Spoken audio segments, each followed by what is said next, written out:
In today's world, social media is everywhere. We are constantly bombarded with images and updates from friends, family, and even strangers. It's easy to get caught up in the need for validation through likes, comments, and shares. But why do these virtual interactions hold so much power over our emotions? Why do we crave the approval of others, even those we may never meet in person? The answer lies in the complex workings of the human brain. Our brains are wired to seek out social connection and approval. For centuries, this need was met through face-to-face interactions within our communities. Now, social media platforms tap into these primal instincts, providing a quick and easy way to satisfy our cravings for validation. A simple like can trigger a surge of dopamine, a feel-good chemical in the brain, reinforcing the behavior of seeking out further validation online. This constant pursuit of external validation can have a profound impact on our self-worth. We start to base our value on the number of likes or followers we have, leading to feelings of inadequacy and anxiety when those numbers don't meet our expectations. This is particularly true for young people who are still developing their sense of identity and self-esteem. The pull of the like button is strong, but it is important to remember that our worth is not determined by our online presence. We are more than just the sum of our likes and followers.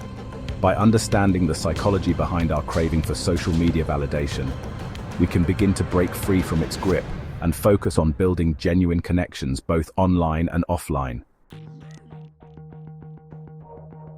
Our brains love rewards. It's a basic principle of how we learn and repeat behaviors. When we experience something pleasurable, our brain releases dopamine, a neurotransmitter associated with reward, motivation, and pleasure. This dopamine rush reinforces the behavior, making us more likely to repeat it in the future. Social media platforms have cleverly tapped into this reward system. Every time we receive a notification that someone has liked our post, commented on our photo, or followed our profile, our brain receives a little hit of dopamine. This creates a positive feedback loop, encouraging us to continue using social media and seeking out that next dopamine hit. The unpredictable nature of these rewards makes them even more addictive. We never know when we'll get that next like or comment, so we keep checking back, hoping for another surge of dopamine. This is similar to the way slot machines work, keeping players hooked with the promise of an eventual payoff.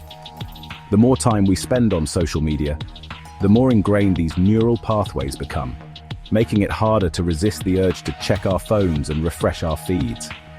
This constant stimulation can have a detrimental effect on our attention spans, making it difficult to focus on tasks that don't provide the same instant gratification. It's important to be aware of the powerful effects of dopamine on our brains. By understanding how social media platforms use these mechanisms to keep us engaged, we can start to make more conscious choices about our usage and break free from the addictive cycle of seeking out those fleeting dopamine hits. Social comparison is a natural human tendency. We all do it to some extent, looking to others to gauge our own successes, failures, and place in the social hierarchy. In the past, this comparison was limited to our immediate social circles, our friends, family, neighbors, and colleagues. However, social media has blown the doors wide open, exposing us to a constant stream of curated perfection from around the globe. Suddenly, we're not just comparing ourselves to our neighbor's new car, but to the perfectly filtered vacation photos of a high school acquaintance, or the seemingly effortless success of an Instagram influencer with millions of followers.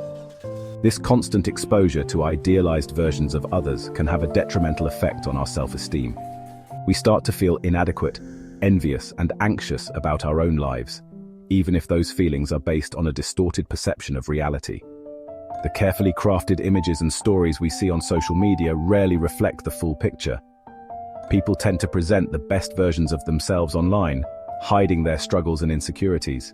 This can create a false sense of inadequacy in viewers, who may then feel pressured to portray a similarly perfect image, perpetuating the cycle. It's important to remember that social media is a highlight reel, not a documentary. By focusing on our own values and goals, and limiting our exposure to unrealistic portrayals of perfection, we can mitigate the negative effects of social comparison and cultivate a healthier relationship with ourselves and the online world. Social media promised to connect us all, and in many ways it has. We can now stay in touch with friends and family across continents, reconnect with old classmates, and even meet new people with shared interests. However, this increased connectivity has come at a cost. Paradoxically, as we spend more time interacting virtually, we are becoming increasingly lonely and isolated in our real lives. The very nature of social media encourages superficial interactions over genuine connection. We collect hundreds of online friends, but struggle to maintain meaningful relationships offline. We scroll through our feeds, passively consuming the lives of others instead of engaging in face-to-face conversations and shared experiences. This lack of true connection can have a significant impact on our mental and emotional well-being. Loneliness has been linked to a range of health problems, including depression, anxiety, heart disease, and even a weakened immune system. While social media can provide a temporary distraction from these feelings, it rarely addresses the root cause. In fact, it can often exacerbate the problem by creating a cycle of comparison, inadequacy, and disconnection. To combat loneliness in the digital age, we need to prioritize real-world connections. This means putting down our phones, stepping away from the screens, and engaging in meaningful interactions with the people around us. It means nurturing our existing relationships and putting in the effort to build new ones.